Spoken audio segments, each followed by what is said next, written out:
प्रस्तावित क्रियाकलाप के अंतर्गत है, आप अपने पैतृक गांव जा रहे हैं, किसी अन्य गांव में जा रहे हैं। यहाँ आप पाते हैं कि बच्चे कुपोषित हैं। इसका कारण होने वाले लोगों का शिकार है।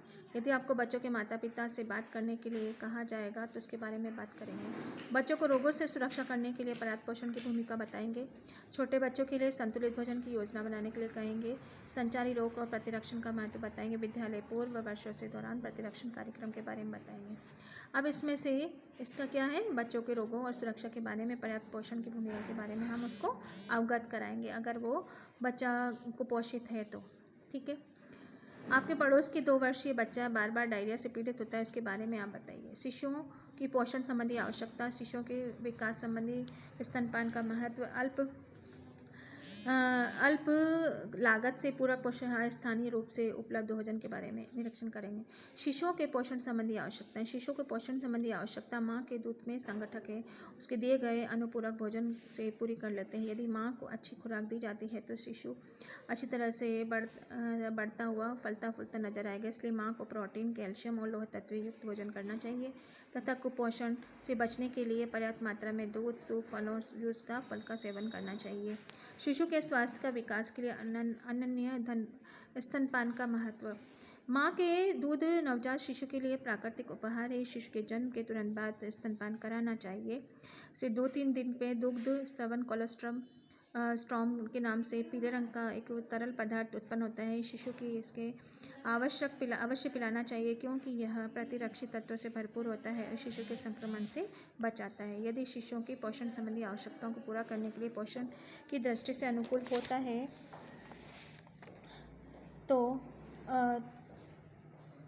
तो जब अपेक्षित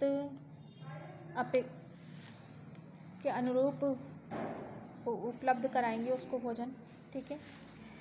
यह अपेक्षित अनुपात में रूप में करवाएंगे।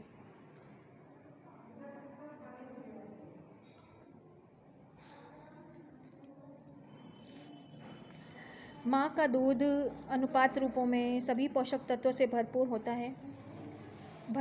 है। इसकी प्रोटीन की कमी मात्रा गुर्दे के दबाव को कम करती है तथा विटामिन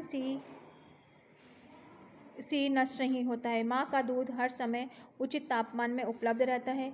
इसमें प्रतिरक्षी तत्व विद्यमान रहते हैं जो शिशुओं के जठर अग्नि संबंधी जीवों, सीने और मूत्र संबंधी संक्रमण से बचाता है। अल्प लागत वाले पूरक पोषाहार संबंध स्थानीय रूप से उपलब्ध भोजन पदार्थ में निर्धारण करते हैं। भारतीय उद्देश्य पूर्ण आटा, कम वसा वाला मूंगफली का आटा, चने का आटा 75-25। अब इसमें क्या है, मूंगफली का आटा कितना लिया है, 75 लिया है, और आटा कितना लिया है, चने का आटा लिया है, 25 लिया है। खमीरीकृत भोजन, खमीरीकृत अनाज, कम वसा युक्त मूंगफली का आटा, चने को आटा 4+4+4 में। बाल आहार में छिलका युक्त गेहूँ, मूंगफली, चने का आटा 7+2+2। पोषक तत्व अनाज है, गेहूँ है, दाल है, चना, मूंग, मूंगफली 4-2-1 में ये है। अयुम चावल, राग, चने की दाल, तिल, मूंगफली का आटा 15-15-15, 25, 2.5 के बीच में है। अमृतम गेहूँ है, चना दाल, सोया, मूंगफली का आटा, सोयाबीन की बनी 4-2-1-1 में होती है। इसमें सभी खाद्य पदार्थों के स्थानीय रूप से उपलब्ध अनाज से बनाए जाते हैं। ये पौष्टिक होते हैं और घर पर भी आसानी से तैयार किए जा सकते हैं। विद्यालय जाने वाले सभी बच्चों के पौष्टिक भोजन कराने की आदतें विकसित करने के लिए उपायों की सूची बनाइए। इसकी व्याख्या कीजिए। विद्यालय जाने वाले बच्चों के पौष्टिक भोजन करने की आदतें विकसित करने के उपाय।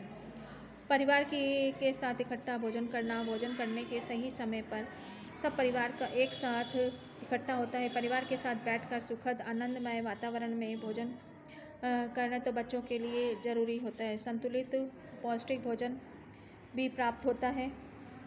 बच्चे परिवार के अन्य सदस्यों के साथ खानपान संबंधी अनुकरण करते हैं। विविधता, बच्चे की आवश्यकता को थोड़े से मात्रा विभिन्नता से भोजन देना महत्वपूर्ण होता है। बच्चों के खाने के लिए प्लेट में रखी हुई हर वस्तु समाप्त करने की आदत दिखानी चाहिए। साथ ही समाप्त करने के लिए पर्याप्त समय भी दें।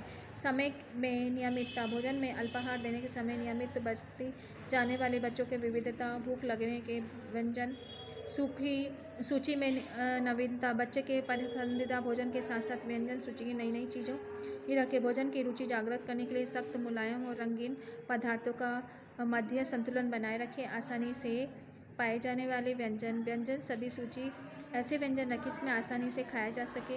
उसमें छोटे सैंडविच, चपाती, रोल्स, छोटे आकार के समोसे, इडली, पूराफल। एक ही स्थान पर भोजन कराएं। एक ही समय पर स्थान पर बच्चे का भोजन परोसना चाहिए। बच्चों की इच्छा इधर उधर घूम रहा है तो स्थिति उसे भोजन ना दे। इसकी शारीरिक सुविधा के अनुसार बैठने के लिए उपयुक्त स्थान चुनना चाहिए। भोजन से पहले आराम, बच्चे को भोजन से पहले आराम करने दे। थका हुआ भोजन को रुचि नहीं लगती है। लालच और दंड नहीं, बच्चे को किसी विशेष खाद्य पदार्थ के लिए लालच या दंड नहीं देना चाहिए। मतलब बच्चों के पोषण संबंधी आवश्यकताओं को ध्यान रखना बहुत ही महत्वपूर्ण है, क्योंकि उसका उस समय शारीरिक वृद्धि और विकास होता रहता है। वृद्धि और विकास के लिए ज़्यादातर तो माता पिता ही जिम्मेदार रहते हैं, ठीक है। वो इतनी उनकी समझ नहीं रहती है, समझ डेवलप नहीं रहती है। समझ डेवलप नहीं होने के कारण बच्चे को पौष्टिक भोजन हम प्रदान नहीं कर पाते हैं, ठीक है। नेक्स्ट वीडियो में मैं आप लोगों को ये बात कर डालूँगी।